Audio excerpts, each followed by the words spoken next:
and when you think about somebody getting 75 marks out of 100, we all feel very happy about it, right? In the standardized testing model, and we say, oh, I think he's done reasonably well.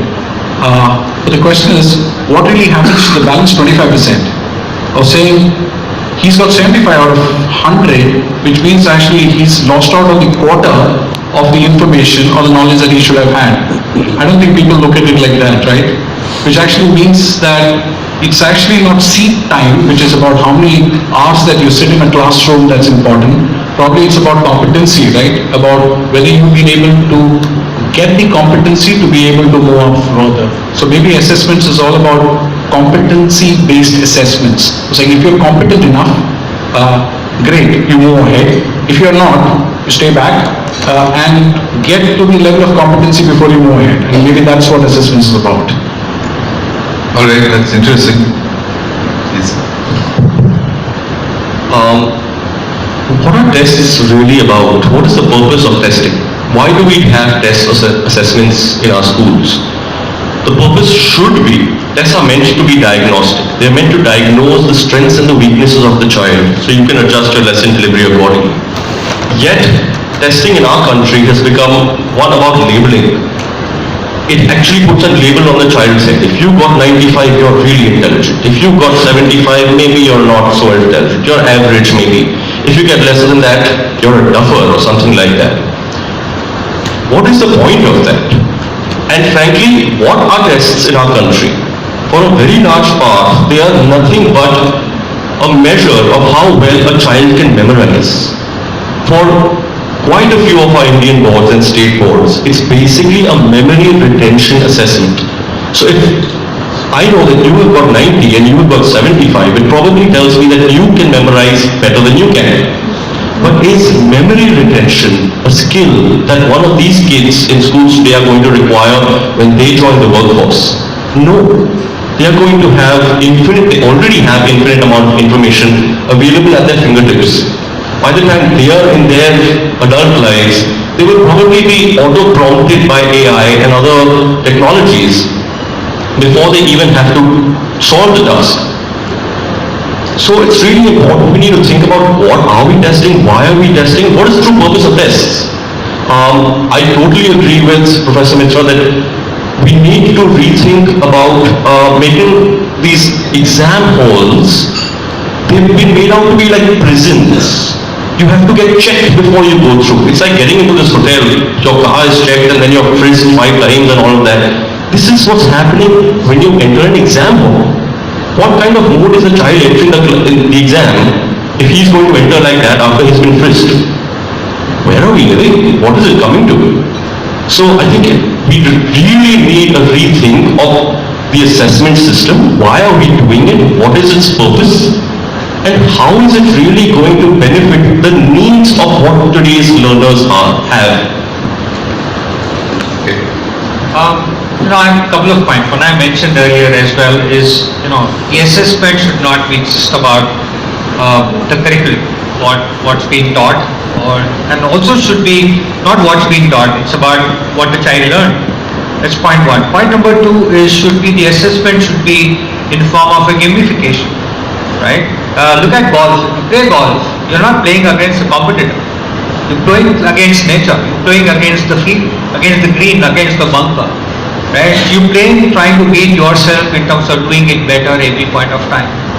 So the entire sheer pressure that we call peer pressure of he getting 95, the parents putting pressure that look, he studies more than you and hence he's able to get 95. But probably this child is doing better from his eye and hand dexterity by playing on a PS4. So probably his skill sets are a little more different. Are we looking at assessing or even evaluating those students, the child's, what is his potential that he can do for? Not everybody is the same, right? Not everybody can be Sachin Tendulkar or Ulka Mangeshkar, for example, right? So assessment should be more about what the skill sets and the interests of the child exist in, right? So my thing from technology perspective would be use some of these tools actually to assess it from that perspective, what the child's interests are. It happens in corporate world. You ask somebody to do some work, he's doing it because he's obligated to do it. But is he looking forward to doing that every day in the morning while coming to office? Probably not. We miss out anyone asking if that employee is willing to do or has an interest to something more which he can do better. So use technology, gamification as one part of it. Use assessment as not only the assessment of curriculum but his emotional connects, his relationship, his moral, the values which we see which are missing today. So adding some part in the assessment, I think is going to help. I think assessment is not a K to 12 thing at all. It's a lifelong thing. An assessment is for you to know where you want to grow, what's your potential, how much you can keep growing. So if I have a report card that says that you grew 30% from where you were in grade 5 and grade 6 and then another 23% from grade 6 to grade 7, I'm just assessing on my own growth path, and I think that's crucial. If people, universities or MNCs or as an entrepreneur, I can see that I have the potential to grow from where I am every year on year, 50, 60, 70%, I'll always be able to learn. With Dr. Sugata's theory of the soul sessions, the internet is available for every kind of information. If you can assess that you can keep becoming a better human and you can keep growing from where you are, then I think that assessment tool is very sufficient. And using a digital tool is really good because I think it removes any human bias. It's real time, parents can be synced in if they need to without any biases, without any peer pressure, it's individual. So we should use those tools as we grow ahead. Okay, so I think if I try to give a very quick summary of what the panel said, I think a couple of things come out very clearly. Firstly, the need for open-ended questions. I mean, I think all of you are saying that we need them. So we can't just wish them away and say they cannot be asked. How to assess the actual results, how to do the scoring, okay, we may not know that, but that doesn't mean that we shouldn't keep that in our vision. The other thing which was interesting to hear was that what is it that we want to assess and why do we want to assess that and not something else. So I think we are all unanimous that you don't want to assess memory. It used to be very important, I think, that just a few decades ago memory was, it was important to test memory because a lot of things had to be produced from memory to solve problems, but we don't need it anymore because of these things. So we're not measuring memory. Then what is it that we should be assessing? And I think we were also fairly clear on the fact that the mechanism of the assessment should also therefore change in whatever direction it needs to.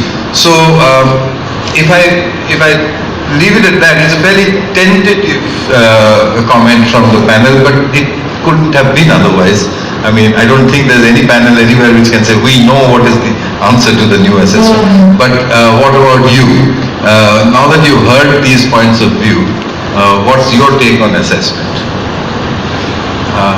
This is always a challenge. How to be fair. Okay. Yeah. Okay. Let's see how do you, yeah.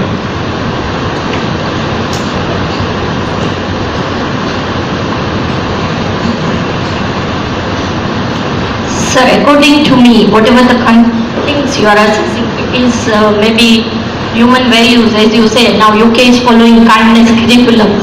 They have the forest school, whatever the curriculum is there, or the formal curriculum which we are following right now, science, math, arithmetic, I mean STEM or something like that. So according to my view, assessment should be formative. Formative assessment says where is the learner's level, and as the sir has suggested, Prajwal sir, if there are 25% lacking, they are not learning. I mean, if child gets 75%, 25% is not there, them, the knowledge or information. In the era of Google's or market technology, as you say, everybody gets everything from the Google. But as Padda suggested that diagnostic assessment should be there. I would like to just give one small example. If child knows 3 plus 2 is 5, If teacher observes that this child don't know, 20 students, out of 20 students, 2 students are not knowing that. So it is formative diagnostic assessment with practical things. I mean practical or project learning, whatever the word you are using. Teacher has to assess the child with the practical objects, that is in the younger learner. But that kind of system we could develop with the higher standard also if lots of educators and thinkers like you would think of and give some kind of diagnostic and formative assessment, then the rest of the child, then exam student over there, teacher has to teach those 2 childs also for how to do this 3+2 or whatever the examples are there, the question.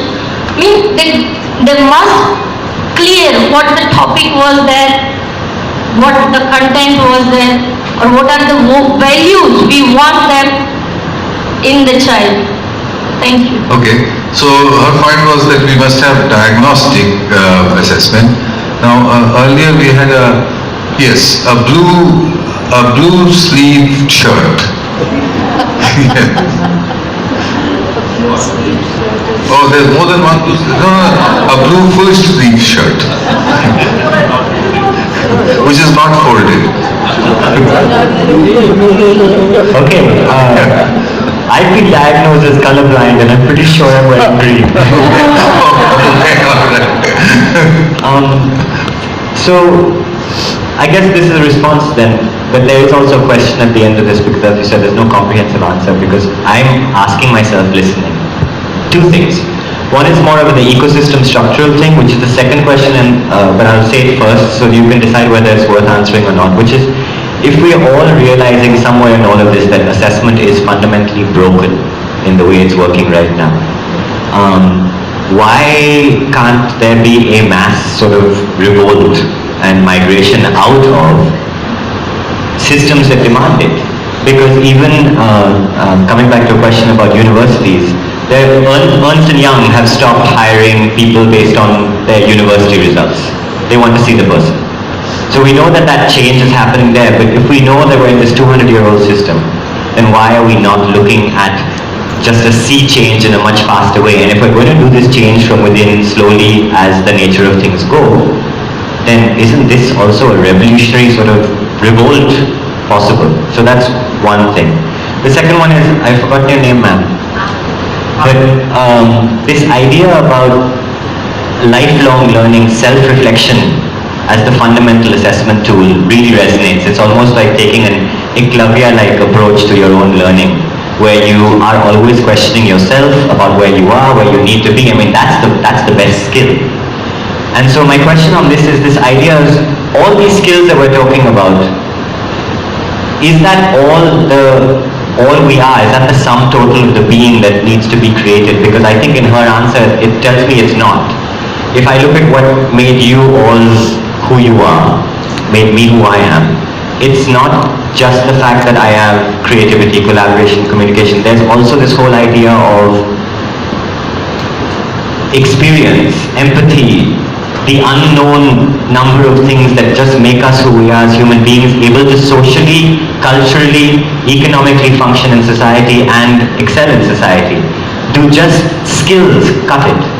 Or is there something beyond that we're not looking? Knowledge we've understood in your talk, skills we all have an inkling of, but is there something beyond skills?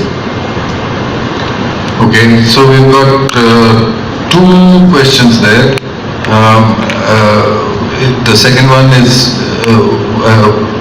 in the area of what are we assessing, that is it only skill or is there something else that we should evaluate? Would you like to make a comment on that?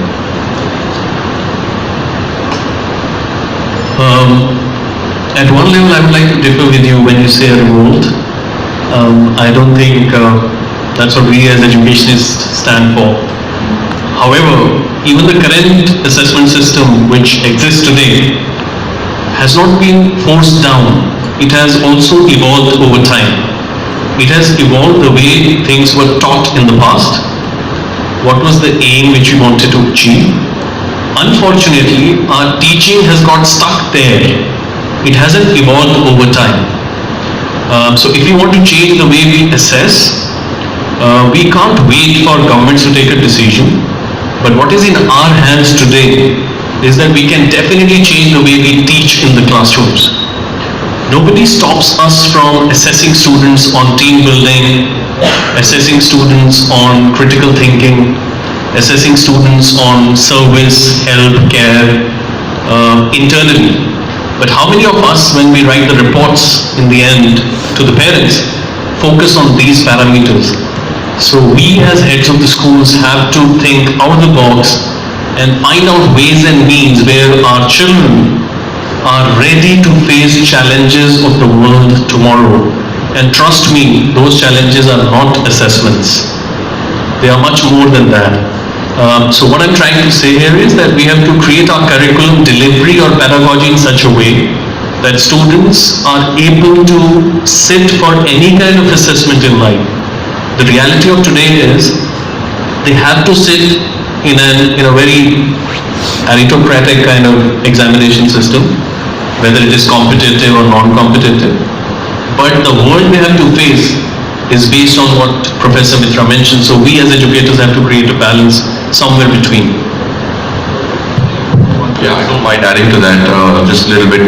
I do agree with Skand when he says that, of course, it doesn't stop us from evaluating or assessing teamwork and other collaboration, other 21st century skills. But the problem is that the mindset of parents and frankly our entire society, including education systems, including schools, is all centered around the pursuit of the holy grail of marks.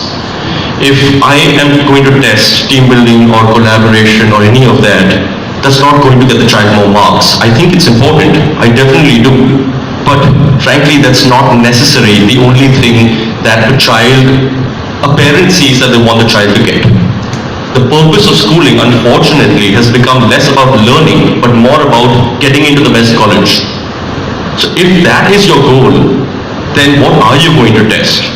So I do agree with Skand that we're not going to go and revolt against the CBSE and the education systems because we have to live within that ambit.